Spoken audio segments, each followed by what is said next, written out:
Hello, hello, hello. Welcome back again sa ating Book of Life. So mga kapatid, kumbaga itong ating video ngayon isa ito sa tinatawag na Words of God, kung paano ba natin isa sa buhay ang tinatawag na Words of God. Kasi marami ho sa atin na tinatawag na alam natin ang Words of God, pero hindi natin alam kung paano ito gagamitin. Kasi karamihan o sa atin ng mga tao ay babasahin lang natin ho yun, pero hindi ho natin ikinabubuhay, o hindi natin binibigyan ng halaga na kumbaga isalupsop sa sarili at ipangabuhi. Kasi mga kapatid, pag ang Word of God ay atin na sumpungan sa Biblia at alam natin kung paano ito gagamitin at kung paano natin unawain ito, itong mga bagay na tinatawag na malaking armas sa kabuhi natin. Sapagkat mga kapatid, yung sinasabi na nagsasalita sa pamamagitan natin ang Diyos. Pag tayo ay nag-spread out ng pulong ng Diyos, pag tayo ay nagbabahagi ng pulong ng Diyos, yun ba yung tinatawag na si Lord? Bago magsalita tayo, kagaya sa akin, lagi ko sinasabi ng Lord, gabayan mo akong maunawaan ko ang mga pulong na nababasa ko upang sa pagbahagi ko maunawaan din ng mga tao. Gagawin mo ako na ang bunganga ko sa iyo, yung mga taong nakikinig, i-feel nila na ako yung ginamit mo para ibahagi sa kanila ang pulong mo. Mga kapatid, ito yung tinatawag nga pagkat ako'y nagsasalita. Ganun mga kapatid. Hindi ako yung isipin ninyo, hindi ako yung titingnan ninyo, kundi ang pagbahagi ko sa mahal na Diyos, titingnan ninyo ang tinatawag na Diyos ang kinakausap ninyo, mga kapatid. Ganon. So, mga kapatid, ayon sa Mateo chapter 24 verse 36, ngunit tungkol sa araw at oras na yaon ay walang nakakaalam kahit ang mga anghel sa langit, kahit ang anak, kundi ang ama lamang. Ito mga kapatid, yung tinatawag na ibabahagi ko sa inyo na Words of God na kumbaga inanggaling sa Biblia. Ito yung tinatawag na rapture. Ito tinatawag na pagligtas sa atin o pag-rescue sa atin ng mahal na Diyos. Yun mga kapatid. So, ibig sabihin mga kapatid, walang pizza, walang kalendaryo, ngunit may sinasabi ang Diyos. Pag nakita ninyo ang lahat ng mga bagay na ito, talastasin ninyo na malapit na nasa mga pintuan na. Ganon mga kapatid. Minsan, tayo mga tao, nagtitinginan tayo na ano bang nangyayari sa mundo, nagsasalita lang tayo ng ganun, pero hindi natin alam kung ano ang dapat natin gagawin, kung anong history na mayroon, para tayo ay ikumpuni natin yan at mapag-aralan at mapaghandaan ang tinatawag na pagbabalik ng Diyos. Ayon sa Mateo chapter 24, titingnan natin mga kapatid ang Mateo chapter 24 verse 33, ano ba ang nakalagay dito na naging related sa tinatawag na rapture. So, kailangan natin titingnan yan mga kapatid. So, ayon dito sa Revelation chapter 24 verse 33, nakalagay ho dito ang tinatawag na gayon din naman kapag nakita ninyo ang lahat ng ito, malalaman ninyong malapit na ang panahon ng paparito niya, magsimula na. So, ibig sabihin mga kapatid, wala ho siyang exact time, wala hong kalendaryo na nagsasabi na mag-tribulation na or tinatawag na ganun na mga bagay ang mangyayari, dahil ho ang Diyos lamang ang nakakaalam, pero mayroon hong mga sinyalis. Mayroon siyang mga sinyalis. Ibig sabihin mga kapatid, sa ating buhay ngayon, magtingin na ho tayo sa paligid natin ng dapat natin gagawin upang makahanda tayo sa tinatawag na tribulation at yung tinatawag na rapture. Mga kapatid, yung tinatawag na pag malapit na yung rapture, ano ba yung tinatawag na makikita natin? Or ano ba yung tinatawag na sign? Yun nga, walang sign, pero may pinapahiwatig ang mahal na Diyos na kumbaga, yun ho ang mangyayari. Dahil mayroon ho tinatawag na oras. Or mayroon tinatawag na palatandaan. Yun nga mga kapatid, na pag makita ninyo sa ibang bansa, sa iba't ibang bahagi ng mundo ay naglilindol,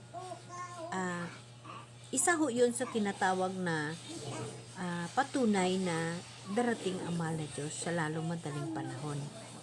Ibig sabihin mga kapatid, ang tinatawag na mga makikita natin na kung saan masasabi natin na malapit na dumating ang mahal na Diyos, yung mga sinyalis na kahit sabihin natin walang pizza, walang kalendaryo, pero yung mga sinyalis na nagaganap sa mundong ibabaw ay nagpapahiwatig na malapit na.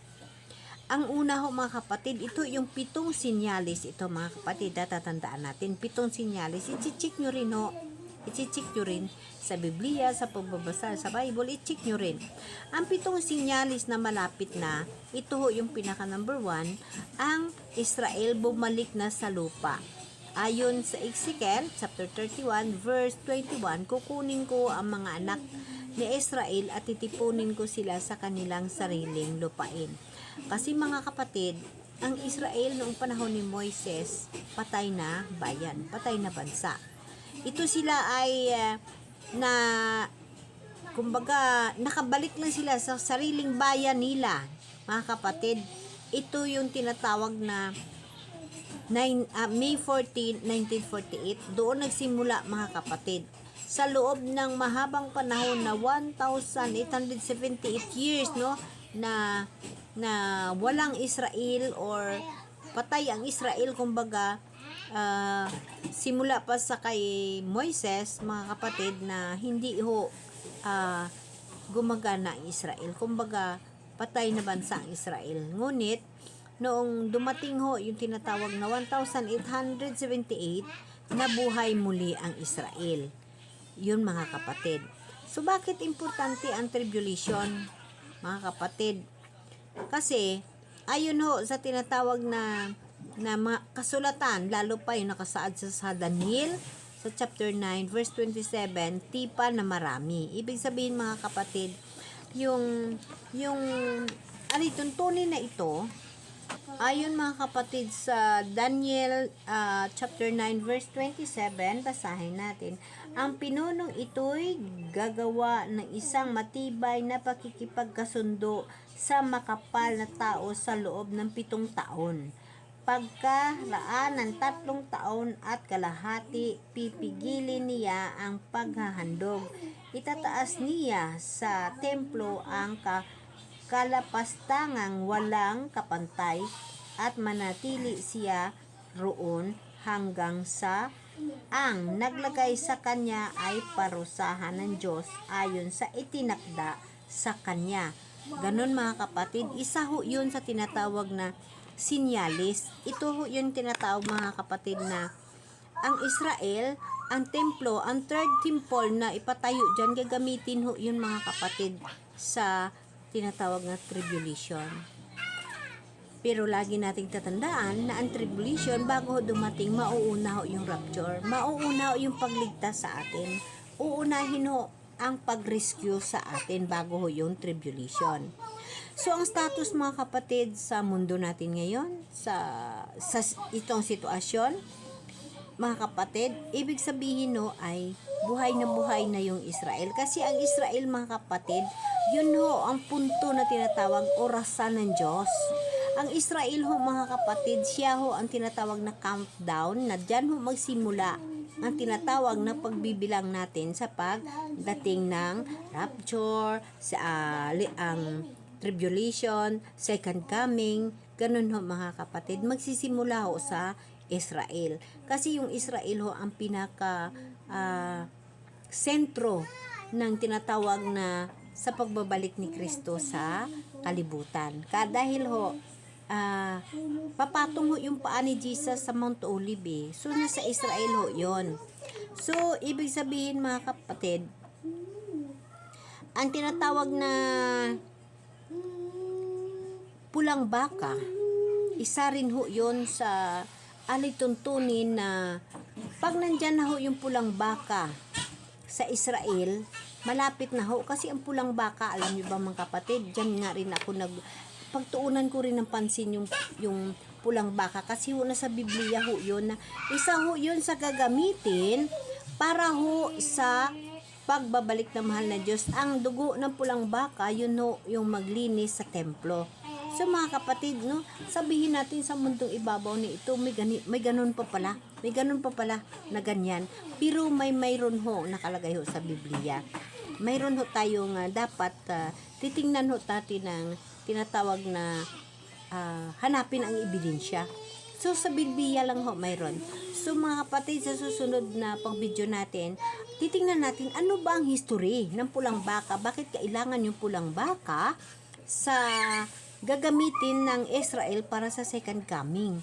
So yung mga ganong bagay mga kapatid, di ba hindi natin malalaman yun pag hindi tayo nagbabasa sa Biblia. So ibig sabihin mga kapatid, ang 7 sinyalis na malapit na talaga yung Israel ay bumalik na, at saka yung paghahanda ng third temple. Yun nga, yung third temple mga kapatid, kasi ho, dyan ho ihandog yung pulang baka. And then yung pangatlo, yung one world government sit up na. Totoo yan mga kapatid. Kung maririnig ho natin ang tinatawag na ho, o kaya yung mga magbili ka mga kapatid is may mga tatak na o mga masina. Mga kapatid, mangyari ho yun. Nagsisimula na nga mga kapatid, kita mo may mga ibang lugar ngayon na sa mga ospital, pag hindi ka butante, hindi ka malibre sa gamot. So darating ho yan mga kapatid. Ang pangatlong sinyalis na malapit na talaga, one world government sit up na. At nasa Revelation din yan mga kapatid. Revelation chapter 13 verse 7, binigyan sila ng pamalaan sa bawat angkan at bayan ng wika at bansa. Ganon din yun mga kapatid. Sa Daniel chapter 7 verse 23, ika-4 na hayop lamang ang buong lupa. Ibig sabihin mga kapatid, sa status natin ngayon sa mundong ibabaw na ito, in this time, ang pangatlong sinyalis, ito mga kapatid, na pag malapit na ito at ito'y matuloy na, hindi na mapipigilan na darating na ang rapture. Ang one world, one health, one future daw. Yun mga kapatid, isa ho yun yung agenda ho niyan mga kapatid, mga 2030. So mga kapatid, may pag-asa pa ho tayo, meron pa tayong paglaom, magbalik loob sa mahal na Diyos, meron pa ho tayo. At ang yung tinatawag nila mga kapatid na WHO o Pandemic Treaty, yan, isang batas para sa buong mundo pag may sakit. Darating ho yan mga kapatid. Ganun lang ho yung mga pamaraan ho yun. Pero that is the sign mga kapatid na darating na ang mahal na Diyos. Or yung rapture, yung pagliligtas sa atin. Yung tinatawag nila mga kapatid na CBDC, yung digital money cashless. Yung paghahanda yun mga kapatid, yun ang tinatawag na yun ang simula. Hindi tayo makabili pag wala kang tatak. Kaya yun na mga kapatid na dapat talaga paghandaan. Ang pang-apat to na sinyalis na talaga hong palapit na napalapit na kasi nasa birth pain tayo. Itong mga gera, mga lindol, mga kapatid, nasa Mateo chapter 24 verse 6 to 7. Mga gera, tagutom, mga lindol sa iba't ibang dako. Palakas ng palakas ang mga lindol at mga salot. Ibig sabihin mga kapatid, itong panahon natin ngayon, status ng panahon natin nasa pang-apat. O kita niyo naman mga kapatid, yung Russia, Israel, China versus Taiwan na tension, ang mga lindol sa iba't ibang bahagi, yung lindol sa Turkey, you remember na 50,000 namatay, yung COVID. Ibig sabihin mga kapatid, kung sa mga birth pain pa, kung sa mga babae pa na malapit na anak, nasa 10 cm, sakit niyan mga kapatid. Masakit to yan. Kasi unti-unti yun, 10 cm, tapos ma-stop, tapos ganon. Kaya nga yung mundo natin, hinahambing tayo sa babaeng nanganganak, birth pain. Kasi kaming mga babae pong manganak, pag magkutoy ang tiyan, sobrang sakit. Yun yung tinatawag na mga nangyayari sa mundo, gera, lindol, tapos mawala naman yan. Tapos uli yun sa sakit. Kaya nga sa Biblia, inahambing ang pagbalik ng tinatawag ng second coming sa birth pain, sa malapit ng mga anak na babae. So sa status natin ngayon mga kapatid, nasa 10 cm na. Yan mga kapatid. Kasi pag makikita mo yung mga sinyalis, yun na yun, palapit na yun. Panglima, immortality. Tulad sa araw ni Lot, mga kapatid. Bigla lang doon ang immortality noon, mga parang business as usual. Yun nangyari nun sa Sodoma, sa kay Lot, ganun din kay Noah nun eh. Mabuti pa nga kay Noah nun kasi may may warning pa noon, nakita pa nila na gumagawa si Noah ng bangka pero pinagtatawaan lang nila, business as usual. Bigla lang naman yung tumaas ang tubig, di ba? Ganun ho mga kapatid. Kaya nga ho sa atin nakalagay ho na maganda ang lahat kasi hindi mo alam kung kailan darating ang magnanakaw. Ganun ho mga kapatid. Ibig sabihin maghanda ho tayo lahat kaya hindi natin alam kung kailan darating ang rescue sa atin, yung rapture. I-rescue tayo ng mahal na Diyos bago tinatawag na kaganapan ng gulo, kaganapan ng kahirapan. I-rapture muna tayo mga kapatid bago ang tribulation. Kumbaga mga kapatid, ililigtas ng mahal na Diyos ang mga tao na kanyang pinili, ang mga tao na may kataksan noo, na ang mga tao na ang isip ay Diyos lamang. Ililigtas ho ng mahal na Diyos. Kaya nga mga kapatid, sa atin, no, sa buhay natin, kailangan natin mga kapatid na sa ngayon pa lang magkaroon ho tayo ng pagbabago. Magkaroon ho tayo mga kapatid ng totoong panampalataya at haharap sa Diyos para ho makapaghanda tayo ng mga tinatawag na pagsalubong sa mahal na Diyos. Kaya lagi nating tatandaan mga kapatid na ang pagbabalik ng mahal na Diyos sa itong tinatawag na rapture, ito yung tinatawag na ang Diyos na sa alapaap pa lang. Nakalagay ho sa Biblia na si Jesus Christ nakasakay ho sa kabayo na sa alapaap. Yun ho yung rapture. Na kumbaga, isang pikit mata lang ililigtas ng Diyos yung kanya. So, isang pikit mata lang, buhay ka pa. Halimbawa, itong oras kasi ho, nakalagay ho, hindi natin alam kung kailan darating ang magnanakaw di ba? So, just example, nakaupo ako ngayon, pagdating ng rapture, so buhay pa ako. So, kung ligtas ka, so go. Ligtas ka, dalhin ka ng mahal na Diyos, i-rescue ka sa rapture. Ang maiiwan mga kapatid, yun ho ang tinatawag sa makaranas ng tribulation. So mga kapatid, dapat natin lagi tatandaan na ang mga sinyalis ay nandyan na. Ang pagtatakwil sa katotohanan, deception, mga kapatid, na sa 2 Thessalonica chapter 2 verse 10 to 11, hindi nila tinatanggap ang pag-ibig sa katotohanan. Ibig sabihin mga kapatid, marami ho tayo mga tao sa kalibutan na literal ho na kilala nila ang Diyos pero hindi nila ikinabubuhay ang Diyos or hindi nila lubos na unawaan kung ano ang Diyos, kung anong relasyon ng Diyos sa buhay nila. Kung ano ang tinatawag na buhay ng mahal na Diyos sa pagligtas sa atin, sa pagbigay niya ng lahat na karangyaan sa atin. Mayroon mga kapatid, ibinigay na mahal na Diyos ang mga lahat na yon kasi gusto ng mahal na Diyos hindi tayo mahihirapan. Ngunit hindi lang natin alam na mayroon pa lang siyang pinamana sa atin. Yun nga ho mga kapatid, yung banal na espiritu na kasama ho natin sa mga buhay natin. So, ibig sabihin mga kapatid, yun ho, yung tinatawag na pang-anim ho na example or yung sinyalis na malapit na ang tinatawag na rapture and tribulation, yung hindi nila titiisin ang magaling sa aral, ibabaling sa katha ang kanilang pangkinig. Ibig sabihin mga kapatid, instead ho nga doon ho sila sa mahal na Diyos mag-concentrate, nagko-concentrate ho tayo sa TikTok, Facebook, so mga ganun ho mga kapatid. Panglima ho, ang ibanghilyo abot na sa buong mundo. Isa ho yan. Kasi dati nung panahon mga kapatid, yung mga pastor, yung mga nagbabahagi, mga pari, hirap na hirap makarating ho sa kung saan-saan para lamang magbigay ho ng pulong ng Diyos. Pero ngayon tingnan niyo mga kapatid, ang ating sitwasyon, ang mundo ho, nandyan na ho, talagang buong-buo na ho.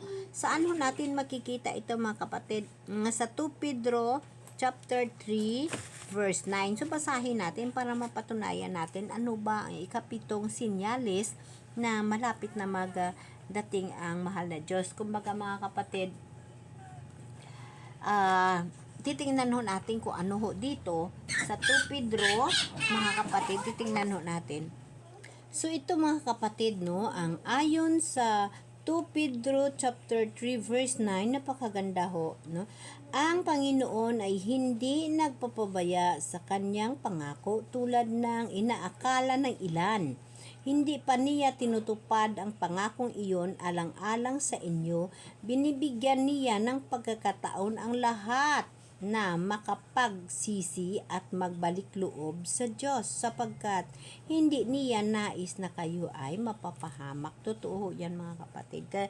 Kaya nga ho, mayroon ho tayong sinasabi na ang pulong ng Diyos matamiso na parang pulot-putyukan at saka yung mapaito. Kasi ho, ang pulong ng Diyos, kagaya nito mga kapatid, pag ating ikabubuhay, talagang matamis sa puso mga kapatid. Talaga kasi malalaman natin ang mangyayari at ang darating at kung ano ang ating dapat gagawin.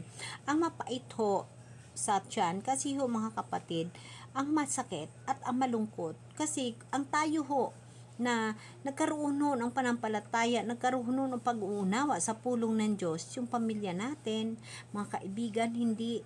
So pagdating ho ng panahon, napakasakit, di ba mga kapatid, na tayo ay kumbaga, siyempre alam mo na ligtas ka na kasi sinusunod mo ang gusto ng Diyos. Paano naman yung pamilya natin na hindi ho? Hindi, di ba, napakasakit, napakapait, pero nasa Biblia ho. Kaya nga kapatid, habang may panahon pa, magbalik loob ka sa mahal na Diyos, unahin mo mahal na Diyos para magkaroon ka ng buhay na walang hanggan.